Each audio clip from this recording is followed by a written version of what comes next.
लोकसभा चुनाव 224 में भले ही बीजेपी और महायुति का प्रदर्शन निराशाजनक रहा, लेकिन बीजेपी के नेताओं ने राज्य में दूसरे मार्ग से अपने सांसदों की संख्या बढ़ाने का नुस्खा ढूंढ लिया है। इसके लिए राज्य में बीजेपी फिर एक बार ऑपरेशन लोटस का सहारा ले सकती है। एमवीए के कई सांसद हमारे संपर्क में ऐसा बयान देकर बीजेपी के महाराष्ट्र प्रदेश अध्यक्ष व विधायक चंद्रशेखर बावनकुले ने ऑपरेशन लोटस के संकेत दे दिए हैं। ऐसी अटकलें लगाई जा रही है कि विधानसभा चुनाव के नतीजों की घोषणा के बाद शरद पवार की पार्टी ने सांसद सुरेश म्हात्रे उर्फ बाला मामा की सागर बंगले में देवेंद्र फडणवीस से मुलाकात हुई। साथ ही ऑपरेशन लोटस शुरू हो गया।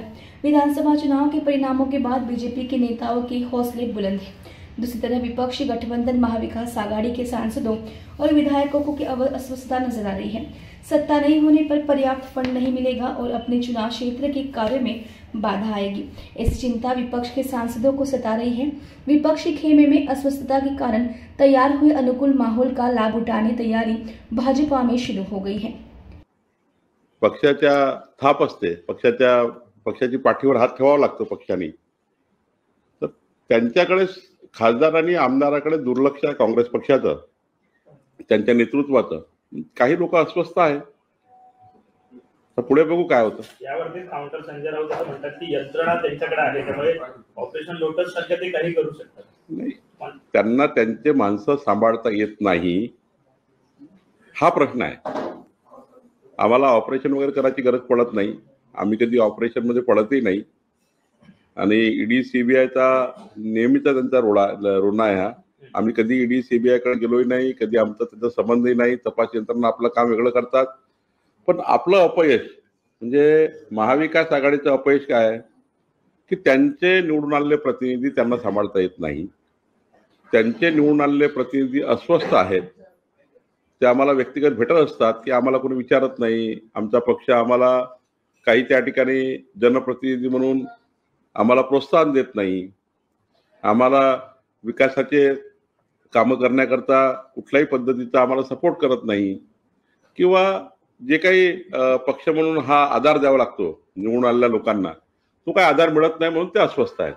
काही नावं कळतील का सर? किती संख्या आहे साधारणतः? कुठल्या पक्षातील ऑपरेशन लोटस किती मोठं असेल? वैयक्तिक संपर्कामध्ये नेमकी काय कारण त्यांनी सांगितली पक्ष सोडण्यामागे? नाही, महाविकास आघाडीमधल्या सर्वच पक्षामध्ये ही अस्वस्थता आहे की निवडून आल्यावर जे जनप्रतिनिधी म्हणून त्यांनी आपल्या मतदारसंघात कामे करावे लागतात, किंवा त्यांच्या मतदारसंघात जनतेला न्याय द्यावा लागतो, त्याकरता जे पाठबळ लागतं पक्ष म्हणून, ते पाठबळ त्यांना मिळत नाही। एकदा निवडून आले जनप्रतिनिधी की त्यांना कोणी 5 वर्ष विचारत नाही। काँग्रेस पक्ष आणि महाविकास आघाडीमध्ये ही परिस्थिती आहे।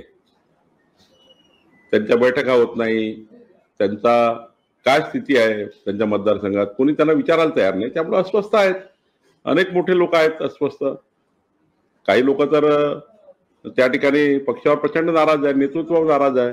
दिल्लीला त्यांना कोणी विचारत नाही, महाराष्ट्रात कोणी विचारत नाही, त्यामुळे अस्वस्थता आहे काँग्रेस पक्षामध्ये आणि महाविकास आघाडीमध्ये।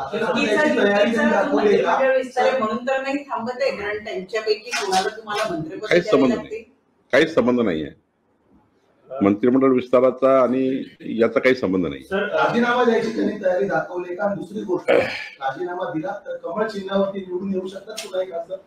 आमच्याकडे कुणी आलं तर आमचा पक्ष हा स्वागतच करतो। त्यांना आता लढायचं की लढवायचं हा विचार नाहीच आहे, कारण आजची ती काही परिस्थिती नाही आहे। पण जेव्हा जेव्हा कोणी आमच्या पक्षामध्ये येतं किंवा येणार आहे, जे अस्वस्थ आहे, त्यांना त्यांच्या मतदारसंघाचा विकास करायचा आहे, त्यांच्या मतदारसंघात जनतेच्या अपेक्षा पूर्ण करायच्या आहे, त्या लोकांना तर वाटतं की बाबा आम्हाला विकसित भारताच्या संकल्पाला साथ द्यायची आहे। काही लोकांना असं वाटतं विकसित महाराष्ट्राच्या संकल्पाला साथ द्यायची आहे। देवेंद्रजींच्या नेतृत्वामध्ये महाराष्ट्र हा देशाचा क्रमांक 1 राज्य होत आहे, त्याकरता आम्हाला देवेंद्रजीला साथ द्यायची आहे। मोदीच्या नेतृत्वामध्ये विकसित भारताचा संकल्प झाला आहे, त्याकरता आम्हाला साथ द्यायची आहे। काही जनप्रतिनिधीला असं वाटतं, त्यामुळं काही जनप्रतिनिधी मोदींच्या नेतृत्वाला त्या ठिकाणी साथ देण्याकरता चर्चा करतात आहे। तर मला असं वाटतं काही आज काही याच्यावर बोलणं काही योग्य नाही। ज्या वेळेस यश मिळतं तर ते यशाची धुंदी माणसाच्या डोक्याला भमावून सोडते.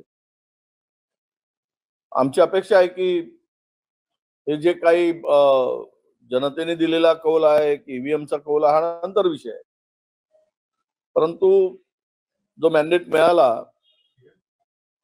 त्यातून महाराष्ट्राच्या प्रगतीसाठी, महाराष्ट्राला नंबर 1 क्रमांकावर आणण्यासाठी आणि महाराष्ट्रातील जनतेला न्याय देण्यासाठी त्या सत्तेचा उपयोग व्हावा. आता वारंवार ऑपरेशन लोटस म्हणजे या देशामध्ये लोकशाही शिल्लकच ठेवायची नसेल, तसाही लोकशाही आहे कुठे? अघोषित हुकुमशाहीच या देशामध्ये आता सुरू आहे. हे काय आता लपून राहिलं नाही. माणसाचा फ्रीडम हा संपलेला आहे. अशा स्थितीमध्ये ऑपरेशन लोटस करायचा हा जर काही भाजपा प्रयत्न करत असेल, पैशाच्या भरोशावर, सत्तेच्या भरोशावर खोके देऊन, तर या देशातील जनता योग्य वेळी योग्य बंदोबस्त करेल असा आम्हाला विश्वास आहे. काही खात्यांचा समन्वय नसल्यामुळे भाजपच्या माहितीच्या मंत्र्यांची यादी जी आहे ती अडकलेली आहे असं त्या संदर्भात मी काय बोलणार नाही. त्यांचा इंटरनल प्रश्न आहे, तो आंतरिक प्रश्न आहे. त्यांनी कोणाला कोणता खाता द्यायचं, कोणाला कोणता किती खाता येईल तेवढं द्यायचं, हा तो त्यांचा प्रश्न. ऑपरेशन लोटस नवीन कन्सेप्ट रुजू केली जाऊ पाहते असं चर्चा आहे आणि काँग्रेसचे जे खासदार किंवा तुमच्या महाविकास आघाडीचे जे खासदार आहेत ते रिझाईन करून पुन्हा नव्यानं भाजपकडून निवडणूक लढणार अशा पद्धतीनं ऑपरेशन लोटसची चर्चा केली. चर्चेला किंवा जर तरला काही अर्थ नसतो. कोणते खासदार एवढे काही वेळे नाहीये की स्वतःचा राजीनामा द्यायचा आणि पुन्हा रिकामे धंदे करायचे. मला असं वाटत नाही कोणताही खासदार अशा कोणत्याही संकल्पनेला बळी पडतो.